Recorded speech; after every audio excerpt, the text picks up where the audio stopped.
So, hi Piyush, and Hi. welcome back to Slow Saturday Nights. I know it's been a while since we spoke, and I think I really want you to talk about the journey to Lithion and what you guys are trying to do here. And, what would be really nice if you can talk about what prompted you to make that choice? You had a cushy job and a career post IIT in the corporate sector. You'd been doing phenomenally well. So, can we kind of revisit that part of your journey? So whenever you start something new, right? So there are a few things that are absolutely required for you to start something, right? So you probably are looking for what was driving this, right? So I'm Right, just a corporate guy, right? So an ability to make things at scale, do things at scale, right? So that's something that you look for, right? So and when I started around electric vehicles in 2016, the it was a novel field, right? So, but it was very evident that it will become very large, right? And I think the vision that we had in 2016, 2017 when I started was that there would be no more diesel or petrol cars or trucks or two-wheelers in the world right, in X number of years. The right, only thing that was not determined was what is that X, whether that right, is 5, 10, 15, 20, 25, 30. So directionally, I knew it's just that's part of our job, right? To understand where the world is probably heading. You cannot always say with 100% certainty, but you can say with reasonable amount of certainty. Right? So it was very evident. After working in corporate life for 15, 20 years, you tend to think, hey, you have seen a lot of things, you've done a few things, let's try something new. So that was something that was driving very large opportunity. Nobody else was doing it. So you take it as a challenge, right? You start something. So that's how it all started. Next to my home, there was a taxi station which for electric vehicles that started. right, Yeah, and I don't drive. Yeah, so all my journeys are actually through a taxi. right, Yeah, and that's next to my home in Singapore. A Chinese company started a taxi charging station. So right. invariably, when I used to call a taxi, I used to sit in an electric taxi. So again, there is always a serendipity to luck element to what all these things. So maybe that was it, right? So that's what piqued my interest. I wanted to understand why this thing is happening. One thing led to the other, and hey, last 4 years I've been trying to do exactly the same thing. Right, right. And that switch is something that I think took a lot of courage. You had like this really cushy, I think you're downplaying your career so far. It would be good for the audience to kind of understand, your path before you went into this sector. And every choice that we make, I think, has a particular cost attached to it, right? And the price that you paid in switching from a cushy corporate career into this is paid not just by you, but by all of the people around you that form your support group. So, can we hear a little bit more about that, the journey before coming into this, so people kind of get a sense of the magnitude of that choice that you made, and the journey in these past 4 years, and all of the things that have contributed, the thinking, the support, the structures that you've had to put in place over this part of the journey. Yeah. So again, starting something new after being in corporate career for a long time is very difficult, right? So before I started this, I had a very traditional career, right? I went to an engineering school. Coming out of the engineering school, worked for a couple of years, went on to do an MBA. Thought engineering is not the work for you, and then after you do MBA, went into finance and management consulting, and so I had a very traditional kind of a corporate career, right? Worked in private equity, worked in M&A strategy for large companies, deployed a few $1 billion for my employers, right? So again, life is good when you're working for large companies. Uh, yeah, you're not short of money, you're not short of cash. Yeah, Right. you get to work on large projects, right? So again, yeah, that part of life is something that that's what you all aspire for, right? But I think you're after some point, downplaying it, Piyush. I mean, hugely downplaying it. I mean, uh, you know, you just kind of mention engineering school. There's a history there, right? That you're not really yeah, talking about. That was a competitive bid as well in terms of getting into where you were, which was IIT, and then you know making those choices to switch from that career into a career in finance where you then kind of proved yourself all over again.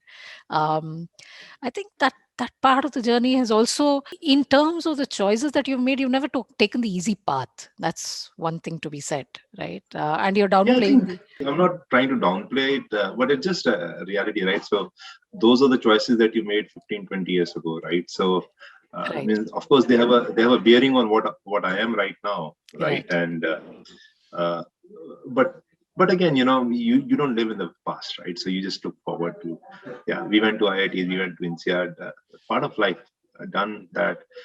You can't rest on those laurels, or even if there are any laurels, right? There are a few thousand people went there every year, so it's part of the crowd. Yes, we part of the elite, we're part of the privileged, but again, you don't rest on that, right? So you move on, right? right, So I had, there are no complaints there. These are all positive things, right? So what we are doing now is something very different. You don't get any premium in my current job for being there, done that, right? So right. when you're starting afresh, it's, hey, Wiping the the slate product clean. that Piyush is making, the product that Piyush's company is making, Piyush's employer is making, there is no history. Correct, correct, Yeah, so you start from ground zero, and that's the value that we bring, right? right, That's the value that we really bring. The experience of working in large companies, the experience of actually being at the very top, having seen that, having experienced what a quality product is, right? correct. What an intellectual property creation is. Yeah, that's what you learn, Yeah, and you learn, and I learned it because, again, uh, you know we had a good career. uh, yeah, both I and my co-founders, we had good careers. We learned those things when we were employed with other companies, and right. we are trying to replicate it into what we do at Lithion Power. Right. And I think, one aspect of this entire journey, it is, trying to do this from India, where, you know, creating products is not really the core strength of us as a population. That's not really how we think. And this is something that you've taken on. It's an alternative sector, it's not mainstream, it's technology driven. There's a lot of learning, there's a lot of creation there that's required of the team to kind of make all of this functional in a way that's adding value in the shortest time frame. Plus, I think, so part one would be, how did you manage to get people interested and join you on this journey? And over the past 4 years or so, you've kind of grown into a 40-50 member organization. Tell us a little bit about bringing that team together, some of the questions that you had to answer, what were the kind of objections that you've heard, and how are you defining or redefining the culture to build and sustain an organization like this? So I think, uh, you're forcing me to think. Yeah, so culture is something which is evolving, right? uh, so in almost all the large corporations that I worked for, we had a very, very strong predefined culture, right? What we stand for. But when you're building a new company, right? Uh, while I may have aspirations that this is the kind of culture that I want to build in the company, right? You have to be very pragmatic. Yeah. So the culture is actually pragmatism. Right. It's again, there are certain things, you define idealism, integrity, uh, teamwork. So that's hygiene. But beyond that, I think it's pragmatism as to how you go about building an organization, Right. right? So I do not know whether we have a set culture in the company yet, Right. right? Uh, that's something that's going to evolve as we grow. Obviously, what we want to do is we have role models, right?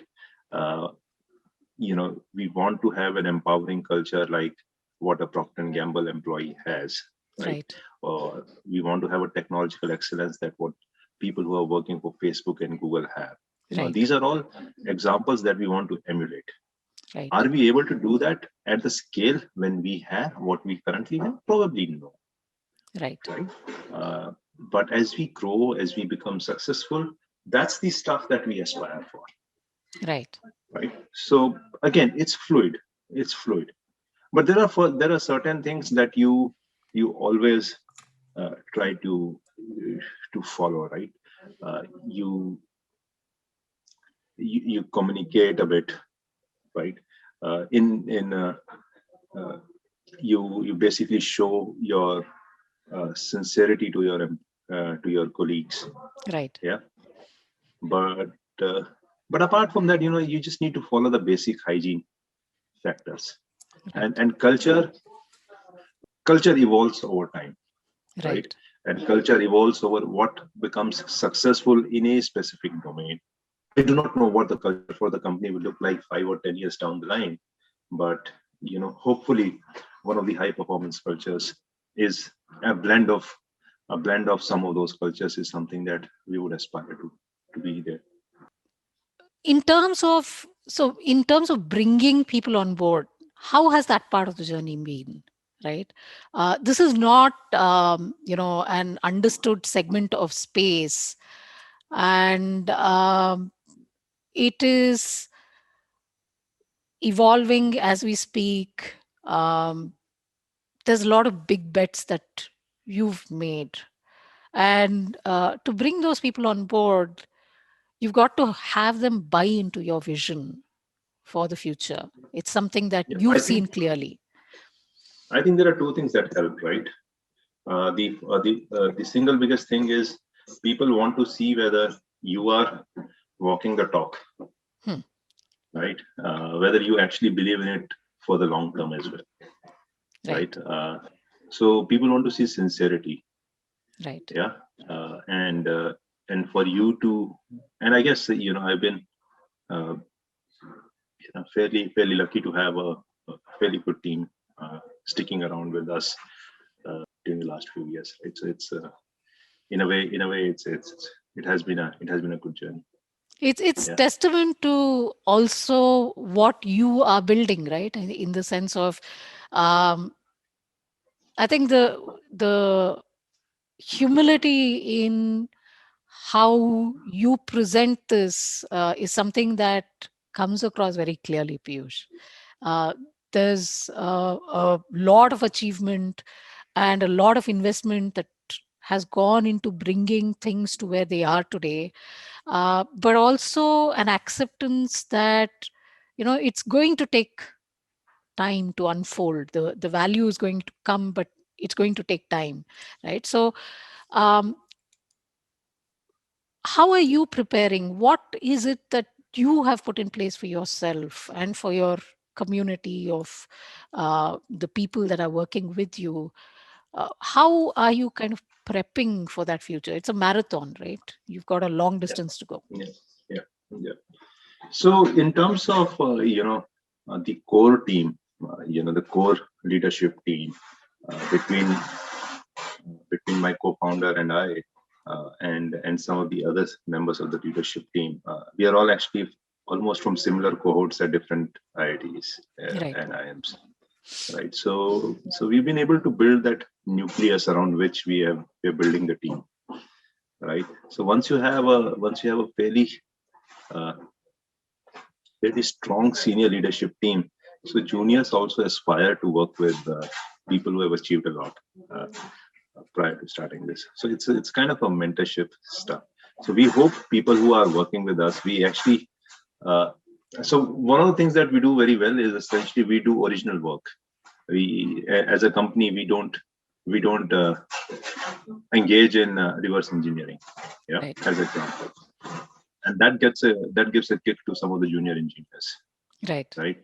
So these guys are doing good work. Now again, there are certain things that we are not able to give them, but people who stay with us are essentially people who like doing good work, yeah. And everyone understands the power of electric vehicles, Right. right? I think when we started, actually, when I started, I even then in 2016, 2017, some of the people that have worked with me were fabulous people, right? So I guess, when I look back, uh, yeah, maybe we were able to communicate the dream properly, right? Right. And maybe that helped, right? Maybe that didn't help, right? So, but yeah, that's the way it is. Yeah. Yeah. And who do you look to for mentorship or support? You um are somebody who's a very mature, very uh, pragmatic individual, somebody who's kind of seen the world on the other side, experienced a lot, and then come back and decided to do this. I wouldn't say incredibly difficult, but incredibly challenging piece of work in terms of setting up something of this nature in India, right? Where, you know, like the point you just made, reverse engineering, it's a part of, how we do things. Jugaad is a part of how we do things. And you've kind of set that up and you're building out the culture, you're mentoring youngsters, trying to do something that's completely alternative. So, who do you look up to, and where do you find what you require to fall back on? It's a very interesting question, right? So again, having a very strong leadership team, helps, right? Right, People you could actually speak to, uh, and that's important, right? And so within my company, I don't take decisions unilaterally, right? right, Almost never. right, Uh, we talk through pros and cons. I'm not afraid of putting out the first draft of what I think to other people in the company and asking for feedback, right, right? So I always maintain that stuff coming in from the feedback coming in from the internal stakeholders. right, Uh, yeah, but there are obviously things that you look for from others as well, right? And there's actually a bunch of seniors, juniors, people who are in very similar journeys, right? So uh, you can always pick up the phone and call them, right, and ask, hey, what I'm doing is, what are you thinking about it? So again, it's it's a privilege that we have about the uh, people from similar backgrounds doing very similar things. So there's always access to your friends who are doing something similar, right, right? So in terms of who you do we look up to, right? So I never idolize a specific person, right, right? I don't take inspiration from a specific individual, but again, uh, there are always role models across the world, and right, that helps you go in the right direction, right, right? So I wouldn't. So that's if I face a problem, I call up people. I ask for advice. But more importantly, what we if we face a roadblock, I discuss it with our management team, and we generally find a solution. It's very right, important to have that dialogue. It's very important to have that dialogue, because many a times, I might think I'm extremely smart, but I only am able to cover 50, 60, 70, 80% of the cases. correct, Yeah, there are always 20% of the cases that I overlook. right, Yeah, and then you have then if you're discussing with someone else, right, so he might be able to point out, this is what you think. Yeah, right. so Getting we the are we are answers. incredible. So we have those we have that support structure. Right, We have that support structure. right. Yeah. And So, what do you think has been um, the defining nature of this startup? Because you've come to this after a part of a journey that was already long, uh, right? Mhm.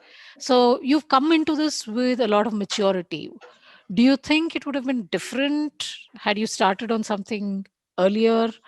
What is it that you would have to say to somebody who is considering a startup in terms of bringing experience from outside, learning on the outside, and then coming into a startup, vis-a-vis starting up straight out of college? Or what's your advice to them, to new founders?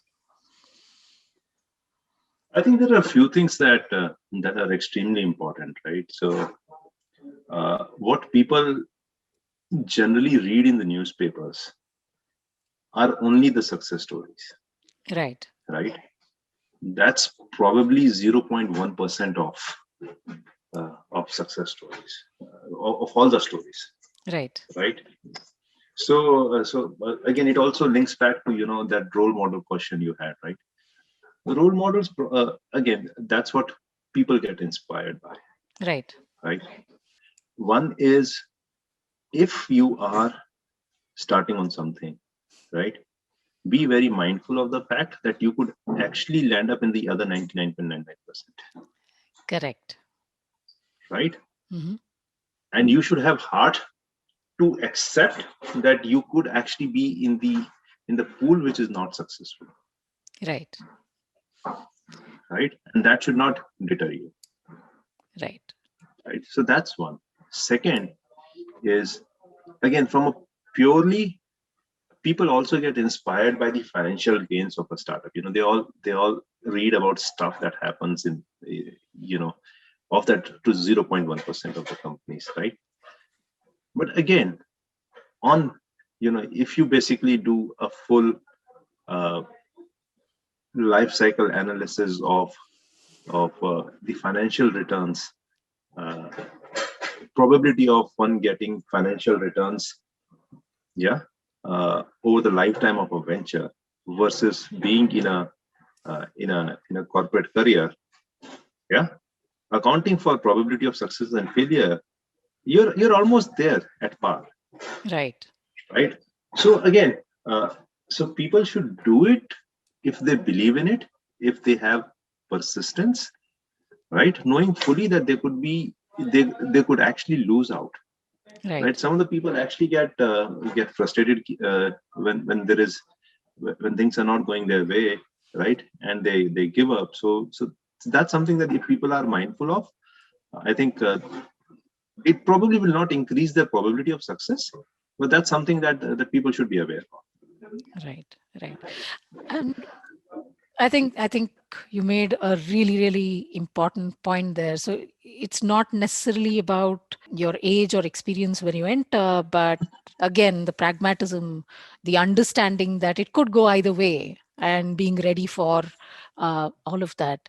Um, I think we also had an interesting conversation around venture capital investment and startups, and how your personal approach to it, your personal take on it. A lot of companies, I think, give it a lot of importance, right? So can we talk a little bit about your perspective on that and how you've approached it? Because I think that is something that a lot of people can take away from.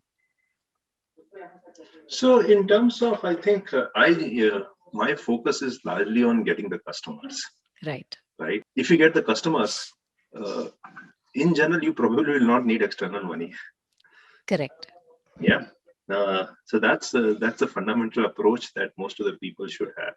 So where I think people spend a lot of time just trying to raise capital and not focus on the product or the service that they are selling, I would suggest that, why don't we spend a lot more time talking to the customers and getting the product ready. And once you have that track record, it becomes much easier to raise capital. Right, right. And so I think the point that you made was that capital is a means to an end, not an end in itself, right? Yeah. Again, taking the practical view that this is essentially about good business, right? Yeah. And good business is about finding a need and catering to that need, and not necessarily about how much goes into catering to that need, right? So has that kind of an approach uh, influenced your decisions on how you've created this product? How? Yes. Yeah. Yeah. Yeah. Absolutely. So again, some of the stuff that I'm doing for Lithion Power is essentially building infrastructure, right? Building technology which supports electric vehicle infrastructure. It's something. It's not a SaaS product, Correct. right? It's not something that goes viral and becomes a unicorn overnight, right? So that's not what happens, right? It's an operations heavy business. It's a it's not a short haul business, right? So it's very important to get the fundamentals Right. right? And even if you don't get the fundamentals right? So you one should be prepared that hey, this business has not worked out, and you move on, Correct. right? So that's I think that's our approach to building businesses. Right. Um, so, in this entire journey so far, what is that one moment that kind of stands out to you in terms of defining this part of your career journey? What is that one memory that you have that you would recount, to somebody coming after you, to say that this was a defining moment? I think so. I don't think uh, I can say that there has been a defining moment, right? So we are still small. A defining moment comes in when you have a significant acceptance in the market, right? So we've still been in the product building phase for a couple of years, right? Right. Uh, so in terms of when there is a customer acceptance of our product, right, and that acceptance takes 6 months to 12 months to get, that's what something uh, gives you a bit of a you're related, right? So for example, we acquired a large customer yesterday, right? So Right. I think that was something that was great, right? Is that a defining moment? Probably no, right? The day I Right. get 100 times, 100 of such customers, I think that's when you know that would be time to feel something good about it, right? So, but till that point in time, these are small wins. Yes, they happened. Uh, you just put your head down and get on to the next one, Right. Um, right? what's been the hardest thing in your journey so far? What would you say has been the hardest decision that you've had to make? So I think it's we had problems in our products that we developed. It failed, right? Right. And and we had invested significant amount of money in that product. We had inventory, and we received a customer complaint from one of our early customers that hey, this is not delivering what it should be delivering, right? And to take a decision that we will write off everything and not give it to other customers who may or may not have that problem. I think it was a very easy but at the same time very difficult decision. So again, there were no two thoughts, right? That you could actually sell this product. It never even crossed our mind. But it had significant implications. It essentially meant that our entire product development roadmap had to be relooked. Yeah, it essentially meant that we went back by almost 12 months, Right. right? In whatever our journey was, wherever we were, right? Right. So that's what happens, right? So as an early stage company, you are selling a single product in the market, and Right. if your single product, say you figure out there is a problem, right? And it's not a single line of code that you need to fix, Correct. right? So you basically take a course correction. So again, yeah, that's part of life. So that's what happened. Right. Right. And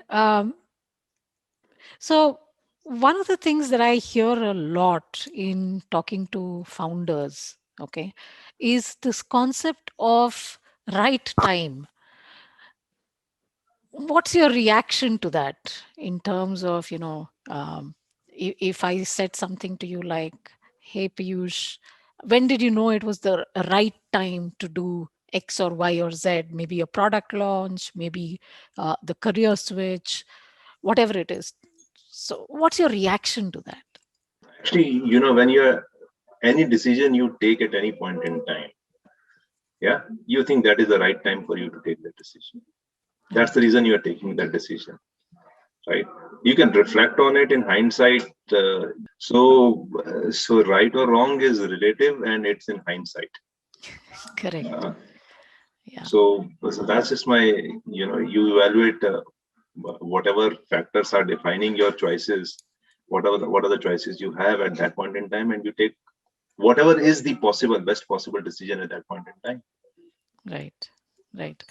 And have you had to do that, right? I mean, I think what you talked about, this entire rethinking of your product roadmap based on, market validation or invalidation, uh, that is like a huge, huge step that you had to take.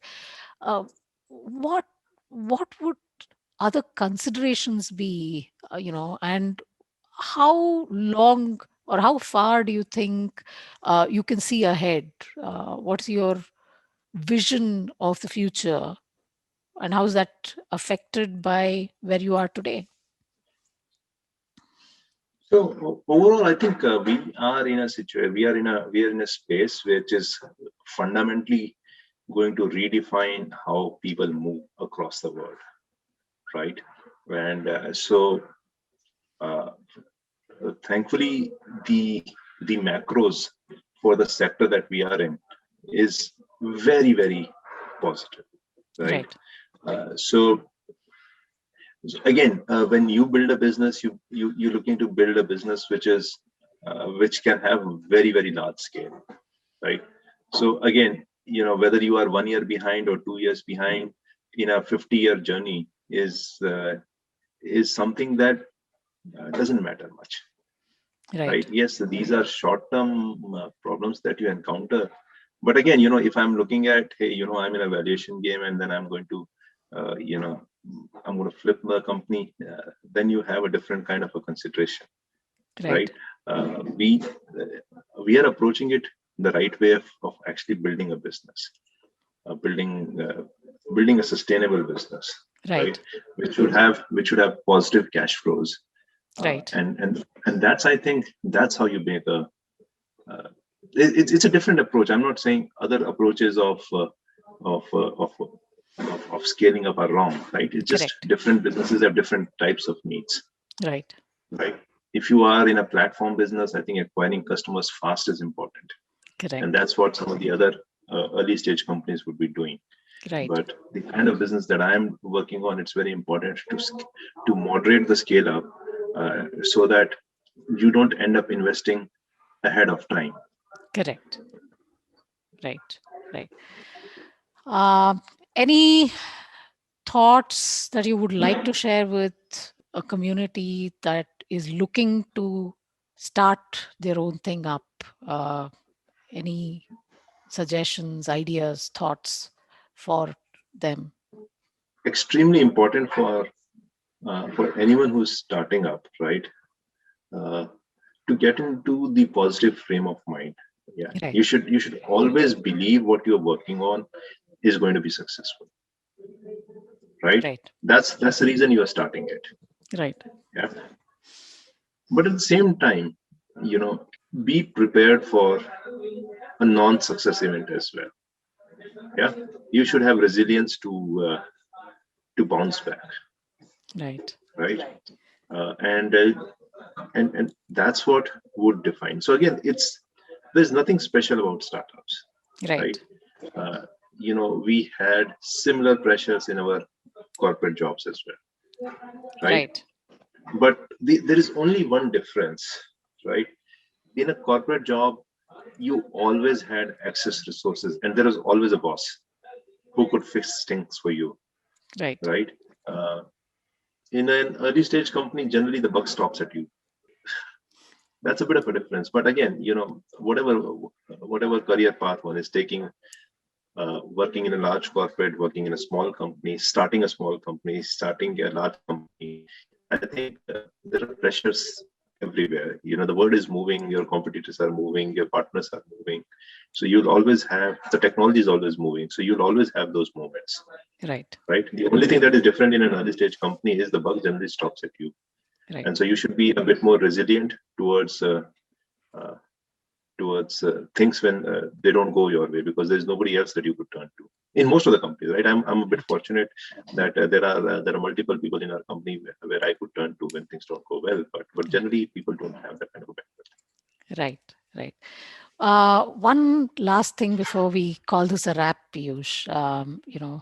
Looking back beyond just the career, your entire journey so far, what is it that has been most memorable to you at an individual level? I think we are at a stage where we spend a lot of time in in developing products, right? And over the last couple of months, uh, we've been getting constant feedback that some of the steps that we took 2 or 3 years ago in developing our technology roadmap, uh, nobody has been able to come even close to what we are building. Right. Right? It has taken us some time to build it, right? And but again, even with a 2 or 3 year lag, if the products that we have developed, right, or the technology roadmap that we have for future is something which is unique across the world, I think that gives us a bit of a, you can give a pat on your back that what you were thinking in terms of what your strategy should be. You were there. You're right, right. So the Right. challenge always becomes, how well do you execute it, right? So at least you got the first part right. Right. Right. Thanks a lot, Piyush. It's been a pleasure as always. And I do hope that you'll be back to talk to the rest of our community as well. And I look forward to meeting again soon. Thanks, Pavitra. Thanks. Thanks a lot. Bye bye.